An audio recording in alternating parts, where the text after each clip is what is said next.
ദൈവസഭയിലുള്ള ദൈവമക്കളെല്ലാം ഒറ്റക്കെട്ടായിട്ട് നിൽക്കണം.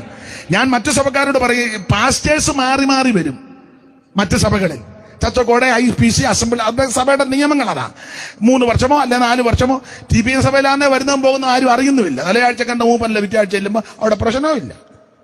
എന്നോട് പറയാതെ തന്നെ പോയത്. ആരോട് ചോദിച്ചാണ്ടാ ഇവിടെ? നീ അങ്ങോട്ട് ചെല്ലും, നിന്നെ അച്ചിനകത്തിട്ട് വാർക്കും. നീ ഇവിടെ കിടന്ന് ഈ കിളിമാസ് കളിക്കുന്ന അല്ലാതെ അവിടെ ചെല്ലണം. അവിടെ ചെന്നാ നീ ഇവിടെ വലിയ ഞാൻ കൗൺസിലാണ്. നിന്റെ കൗൺസിലുമായിട്ട് അങ്ങോട്ട് ചെന്നാൽ നിങ്ങൾ കായ്ക്ക് നിന്നെ തൊടിയുകയല്ല.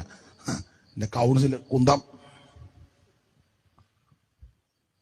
ഒക്കെ ഇവിടെ ഇവിടെ ഒക്കത്തില്ല. ഇവിടൊക്കെ അല്ലാതെ അവിടുത്തെ ഇങ്ങോട്ട് വരികയും ചെയ്തേക്കരുത് എന്നെ കുന്തമായിട്ട്. എന്നാ പ്രാർത്ഥിച്ചോണം, ആരാധിച്ചോണം, ദൈവത്തെ മഹത്വപ്പെടുത്തണം. കൊടുക്കാൻ വല്ലതും ഉണ്ടെങ്കിൽ മനസ്സുണ്ടെങ്കിൽ കൊടുക്കണം. അതൊന്നും ഇവിടെ വിഷയമല്ല. ഇവിടെ പ്രാർത്ഥിക്കും, ദൈവം അന്നേരം വഴി തുറന്നോളും. മിക്ക IPC ചർച്ചകൂടെ സഭകളിലൊക്കെ പാസ്റ്റർമാരെ പേടിപ്പിക്കുന്ന ദേശാംശം. അതുകൊണ്ട് പാവസ്ഥന്മാരും പാവത്തങ്ങൾ പേടിച്ച് ഓ അച്ഛാ അതിനകത്ത് യുവന്മാരെല്ലാം വാല് കളിച്ചേക്കുക.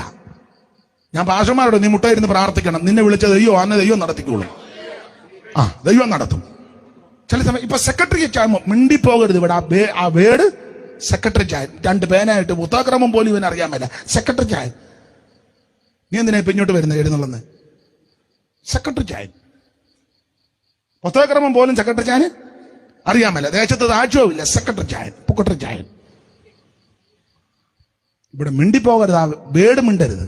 അഥവാ വരുന്ന അന്നേരം വിഴുങ്ങിക്കോണം.